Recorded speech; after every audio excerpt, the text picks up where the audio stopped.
Are companies and organizations lying to themselves about employee well-being? Many companies say they care about employee well-being, but do they actually? Well, in this video, we're going to look at some specific articles and the data around companies supporting employee well-being. We're also going to look at some of the key actions companies can take to support employee well-being, to get some data and some real-life analytics from their teams and their employees to help support employee well-being. But when it comes to well-being, there's often a disconnect between what companies think they're doing and what they're actually doing. So I first wanted to highlight this article here by the CIPD, Health and Wellbeing at Work. And this is research from September 2025. And I wanted to come down to key findings in employee absence, because why do employees take absence? Many different reasons, but one of them is because of well-being. And as you can see here from this graph, there's been a sharp increase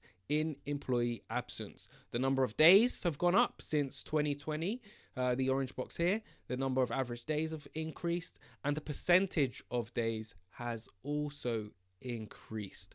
A sharp increase in sickness absence. And if people are getting sick at work or taking more time off work because they're sick, does that mean that their well-being is being looked after?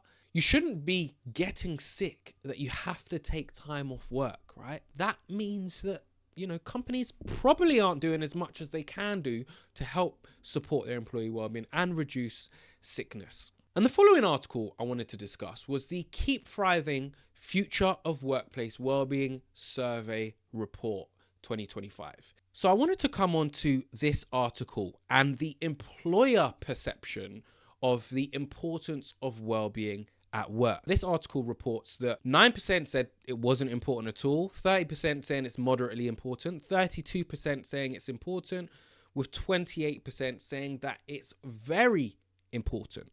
Now, if it is very important, then surely companies should be doing things to support their employees.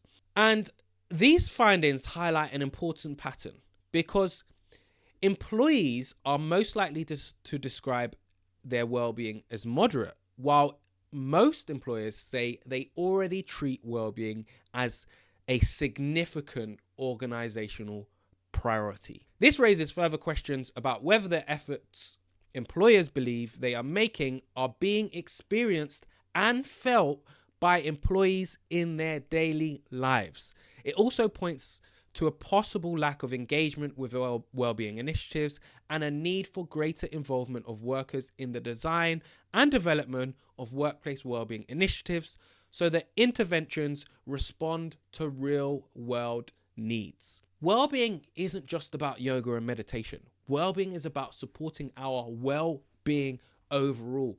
And this can come to a whole range of factors in the workplace. This can be difficult conversations, it can be stress, it could be workload, it could be unexpected expectations, it could be managers not having the tools and the ability to be able to support their teams with their well-being. It can encompass a whole range of things. And well-being and initiatives need to match the intent of the employee needs. It's no good just putting on well-being initiatives for the sake of it. They need to match. And according to this survey, there appears to be some kind of disconnect between what employees feel they're receiving and what employers feel they're giving. And it says here, employees are slightly more likely than employers to say their organization's approach to well-being is operational, and more likely to say there is no strategy. Employers, by contrast, are more likely to describe their approach as embedded. So employers are more likely to describe their approach as it's embedded in their workplace culture, whereas employees are more likely to describe it as it doesn't exist or it's only operational. So there's a clear disconnect.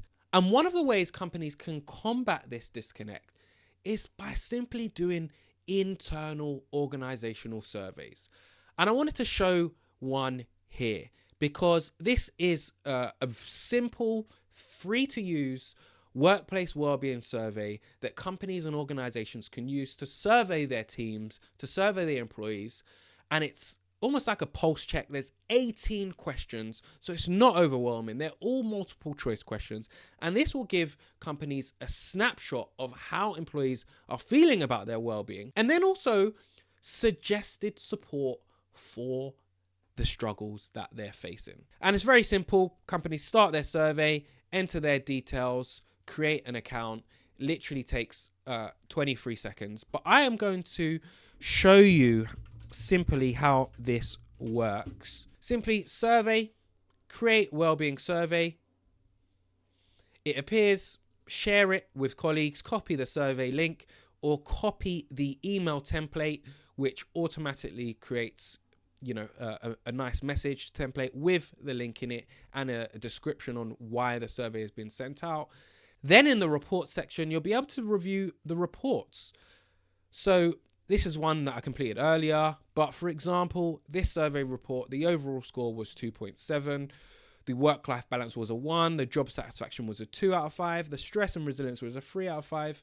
Team communication was really good. Growth and development was really good. And mental well-being wasn't so good. And it highlights positive. Your team scored highly in growth and development. Fantastic. Areas for improvement, job satisfaction, mental well-being, work-life balance, etc. So it's a very simple, easy to use tool that teams can use to survey the well-being of their employees and then create systematic approaches to supporting employee well-being. Companies shouldn't just be talking about it, they should be doing it. They should be supporting employee well-being. Now, if you're new here, my name's Tyler and I'm the founder of Love and Life, and we help companies support the health and well-being of their employees. We deliver a range of webinars and workshops and training to support managers to support employees and employees to support themselves in taking action and looking after their own well-being, which improves their productivity, their overall health, and reduces their sick days in companies. And if you're a forward-thinking company who invests in the support of their employees, feel free to visit the website and check out how we can help you support your teams and your colleagues. But if you're not yet ready to take action, why not join the free mailing list where we send out free resources that help companies support the health and well-being of their employees? And the link to that is the first link in the description box. I'll leave a link to all of these articles reviewed in the description box, as well as this free survey for you to use with your teams and your colleagues. But remember, a happy workforce is a productive workforce.